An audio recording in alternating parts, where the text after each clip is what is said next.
لەگەڵ دکتۆر محەممەد ئەحسان سیاسەتمەدار لە بەغدا و ڕاستەوخۆ لەگەڵمانە. دکتۆر زۆر سوپاس بۆ ئامادەبوونت. دوێنێ سەرۆکوەزیرانی هەرێمی کوردستان گوتی کە ئەوەی بەغدا لەگەڵ هەرێمی کوردستانی دەکات فیدرالی نییە وەستەمکارانەیە. خوێندنەوەی ئێوە چییە بۆ ئەم قسەیە؟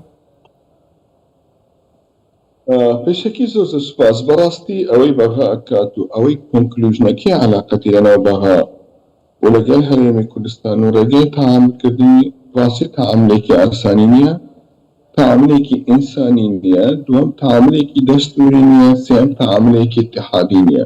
لە هیچ وڵاتێک بالعادەتەن وڵاتە فیدرالیەکان شتێکی نۆرمەڵە، کێشەی موچەت هەبێت، چ کێشەی میزانیەت هەبێت لەک موچە، کێشەی میزانیەت هەبێت ناوبەینی حکوومەتەکانی اتحادی حکوومەتەکەی ئەقالیم بێت یا مقاطعات بێت، لە کەنەدا هەیە، لە ئەڵمانی هەیە، لە هەند هەیە، لە ئەمریکا زۆر جار کێشەی وا هەیە. ئەمە شتێکی زۆر نۆرماڵ.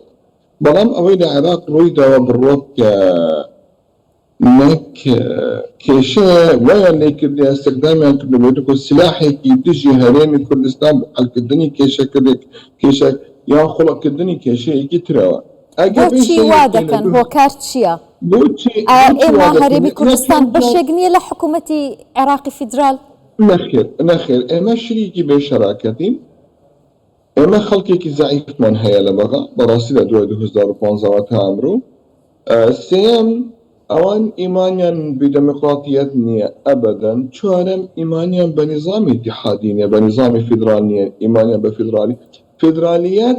نظامی فیدرالی خەڵکێکی دەوێت کە ئیمانی بە فیدرالیەتی هەبێ.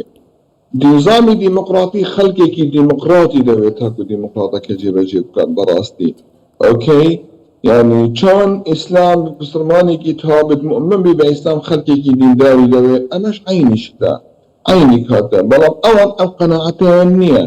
ئەمە اعتماد دەکات لەسەر مودێلی قووەتی وەزعی قووەتی، ئایا تۆ قووەتی لەگەڵ ئەوان هەزر ناکەن تۆ بەشێکی دەوە.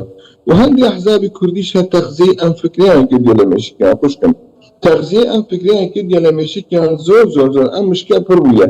ئێستا لە پێش لەگەڵ تۆ قسە بکەم چەند گرۆپێکی قانونی هەیە، مؤسساتی سەقافی هەیە، هەندێک حقیقەتیان نەشریان کردیە بأنه لراپۆرتەکە ئەڵێ ئەوان راپۆر مانگی پارەی دەمانگی هاتیە. ئەوان ئەڵێن ئێوە چۆن باسی پارەی کوردستانەکەن؟ زۆربەی محافزەکانی عێراق تەستان میزانیەکەی خۆی 20% وەرنەگرتیە. ئەوان خەڵکیان کردی ئایا 20% لە میزانی استثماری وەرنەگرتیە، نەک ڕاتبەکانی خەڵکم وەرنەگرتیە کەکەن. خەڵکێکی تەغزی ئەمشکی خەڵکی خۆیان پڕ کردیە دژی کوردستان. ئەو مۆزەفەی لەوەیە، ئەو وەزیرەی لەوێ، ئەویش بەشێکە لەو سیستەمە. عینی کات ئێمەش کارێکی جدیمان نەکردیتەوە لەو من ناڵێم باسی حکومەت، ئێمەش لە ئاستی شعبیە و ئاستیەوە پێویستە زیاتر ئاستی بکەین، ڕاستیەکانی ئەوان دروەکانی ئەوان کەشف بکەین بۆ خەڵکی خۆیان و خەڵکی خۆمان کە ئەمە نییە. و ڕێگا لە حزبە کوردستانیەکان بگین ئەوانەی کە زۆر نیفاقەکەن حەبدی خۆیان بەرامبەر پارتی بەکاردێنن بە پارتی دیموکراتی کوردستان تا حەدێکی وا لە ئینسانیەت و لە هەموو شتێکیان دەرێنەوە. خلافی سیاسی لەسەر سەرمان، بەڵام خلاف تاکو حەدێک بگێت تۆ لە طعن و لە قیەمی ئەم مجتەمەع بدەیت، تۆ خەڵکی خۆت بەکاربێنی وەک ڕادەیەکی دژی حکوومەتی هەرێمی کوردستان یان دژی پارتی دیموکراتی کوردستان. بەڕاستی ئەمە کارێکی بێغیرەتیە، ئەمە کارێکی سەرشوڕیە. لەسەر ئەم خاڵە ئەوەستم، بەڵام پێشتریش ئەوەت گوتیان ئێستا تۆ دەتەوێت بڵێ لە ماوەی 22 ساڵی ڕابردوو کە عێراق دەڵێ من وڵاتێکی دیموکراتم، بەڵام دیموکراتی لە عێراقدا نییە؟ ئەبەدان کێوت منڵێ نەخێر قیمە ئەگەر دیموکراتی هەڵبژارتن بن، ئەگەر دیموکراتی ئەزمان درێژی لەسەر فەیسبوک و سۆشیەل میدیا بێت ئەمری ئەو دیموکراتیەتە نەمێنێت. نەخێر، دیموکراتی کەلتورە. دیموکراتی کەمەنەتەکەوەکان حەز بکەن بیان و ئەمانێکی لە وڵاتە هەیە. دیموکراتی تۆ حەز بکەی فەرقێکی نییە لە بینی کابرایەکی لە زاخۆ بێت یان کابرایەکی لە ڕاست بیشتە بێت لە بەسڵ بێت. ئەوە نظامی دیموکراتی نەک هەڵبژاردنی درۆیە کە خەڵک بکری دەنگی بە دۆ بێت ئەمە کوڕاغا ئەمە کوڕە شێخە دیموکراتیەتێکی بێت. دیموکراتیەت کەلتورە، دیموکراتیەت نەک ئەوەیە ئەوان کە جێبەجێەکە لە عێراقەوە. دکتۆر لەسەر لیستی موچە چەند جار ئەم لیستە دەنێرنەوە بۆ هەرێمی کوردستان و دەڕاتەوە بۆ بەغدا و بەدڵیان نییە و ڕەخنەی لێ دەگرن و کە ئەوەندە جدین بەپێی دەستور عێراق حکوومەتێک نییە کە بە فیدرالی بێ، عێراق نابێ فیدرالی بێ، هەرێمی کوردستان مافی خۆی نییە کە داهاتی خۆی بەکاربێنێت و لە بودجە سەر بەخۆ بێت. بۆچی لەوەیانە جێبەجێ ناکەن لەمەیانە وردەبنەوە؟ سير لمجسر بخوبت أو منية لا نظام كيف ذا هم نظام كيف ذا نوعا تون هندك دخلت هي هندك بره هي لو ديت أو بره بنظام حكومة اتحادية أنا لي خزيني اتحادية هندك بره شيء لخزيني هرمك خوتمينه بله بلام تو بيت متشبكار بيني بڵێ لیستەکان نییە لیستەکان کۆرس تا ئەم حەدە هەندێک جار با ئیشکالی هەبێت با تەتقیقی هەبێت من لەگەڵ ئەوان بایدەوای بەڵام تۆ بێ مشکلەیەکی وە بەم درێژە بکەیتە سلاحی دژی خەڵکی بەکاربێنێ ئەمە کاریسەیە عینی کاتیش تو بێی سەیری بودجێ حەشتی شعبی بکەیت کە 50 جار بەقەدەر بودجێ هەرێمی کوردستانە ڕاتبەکانی کوردستانە بدون هیچ تەتقیق بدون هیچ شتێکی پێ بدەی ئەمە عارە ئەمە جێگای داخە لە وڵاتێکی وا بین بله ئەمڕۆ دەرفەتێکی باشیان هەیە ئەم کێشانە حەلیکەن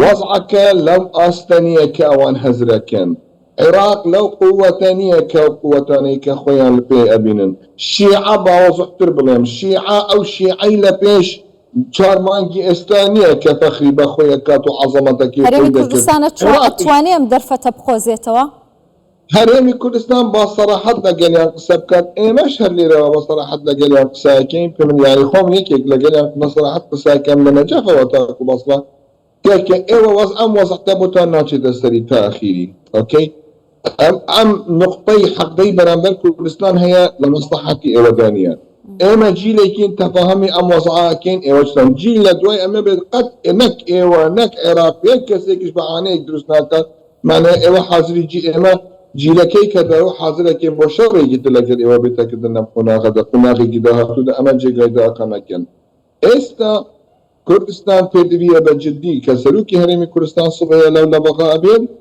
چەند کەسێکی تر لە قووەتەکە حزاوەکانی تر با سەراحەت لەگەڵیان قسە بکەن پێیان بڵێن ئێتلافی ئیدارەی دەوڵەت ئێمە ئێتلافێک بووین بە کورد و بە سونەوە ئەم حکومەتەوە داماوەندووە ئەم حکومەتە هاتە دامەزراندن لەسەر ئەساسی چەند نقطەیەک حەلی کرد و سنەش پێویستە حەلیکەن بۆ ئێمەش ئەم شتانە حەلیکەن ئەگەر حەل نەکەن ئێمە تر تەحملی دروەکان و شوەکەی ئێوەمان نییە قسەی خۆش ئەمڕ من ئەڵێم ئەم نەس ئەم کلاواتانەی ئەمڕۆ بڕوە بکەن لە دوای مالکی کەسێک نهات حکمێکی ڕاستەقینە لە عێراق کەت لەگەر هەموو توندێکی ئەو کاتە ڕاستی دەیوت وەلا خۆی کابرا کە بە تەوجیهی هەندێک کورد موچی هەرێمی کوردستانی بڕی بەڵام ئەوانەی تر عبادی بێت عادل عەبدولمەهدی بێت مستەفا کاظمی بێت سودانی ئەمڕۆ بێت یەکێکیان هەمووی کێشەیەکیان جەزریان حەل نەکرد ئەمڕۆ حەلکردنی کێشەکانە کاتی حەلکردنی کێشەکانە حەلێکی جەزری نەک حەلێکی موەقەت هەندێک خەڵکیش لە کوردستانی هەبوو ئەوانەی کە عاشقی سیاسەتن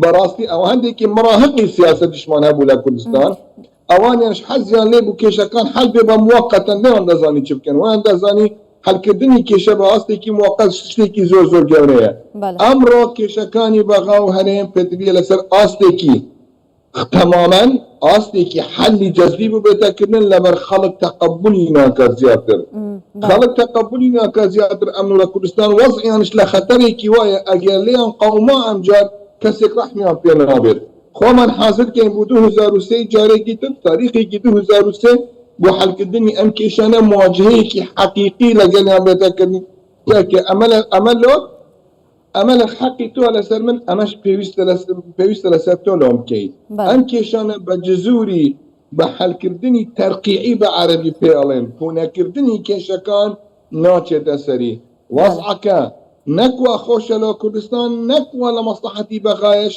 ئەگە فەخر بە خۆ بکەم بڵێن ئێمە خەڵکی دیکە زۆر گرنگە کە جەنابی شت کەمێک ئاماژت پێداگوتت هەندێک لەلایەنە کوردستانیەکانی دیکە دژایەتی پارتی دەکەن هیچ لایەنێکی هەرێمی کوردستان بۆ دژایەتی کردنی پارتی بەرژەوەندی هەرێمی کوردستانی خستۆتە پاش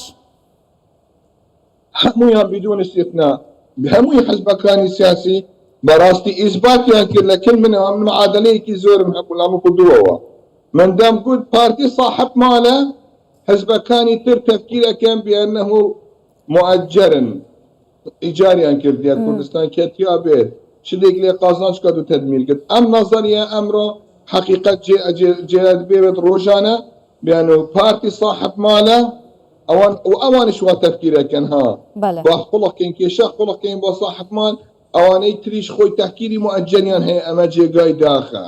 بەڵێ دکتۆر ئێستا پێم بڵێ یەکریزی کورد لە بەغدا دەتوانێت چیمان بۆ بکات؟ والله ئەگەر کورس یەکڕێز نەبێت یەکەم شت یەکێک لە ئێمە سالم نابێت لە معادلە.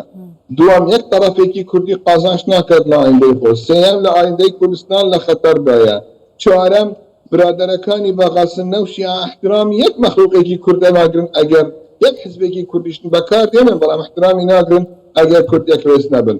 دۆ وەن وەی ڕۆدە ئەمڕۆ کاتی یەکڕێزی ماڵی کوردە کە یەکڕێزی بۆچوونەکانیانە کە بزانن چۆن کێشەکان حەلەکەن و ئەو عقدەی نەقسی کە بەرامبەر پارتی دیموکراتی کوردستان هەیە لە خۆیان دوور بکەن ئەگەر نە باچن دکتۆرێکی نەفسی لە خۆیان ببینن عیلاجێکی نەفسی لە خۆ بدروستنەوە تاکو کوردستان چاکتر بێ مستەقیلتر بێ ئارامتر بێ گەشەی خەڵک زیاتر کەیفی بەخۆی بێت و سەقامگیرتر بێت. بەڵێ زۆر سپاس دەکەم دکتۆر محەممەد ئیحسان سیاسەتمەدار لە بەغدا لەگەڵم بووی دەست خۆش.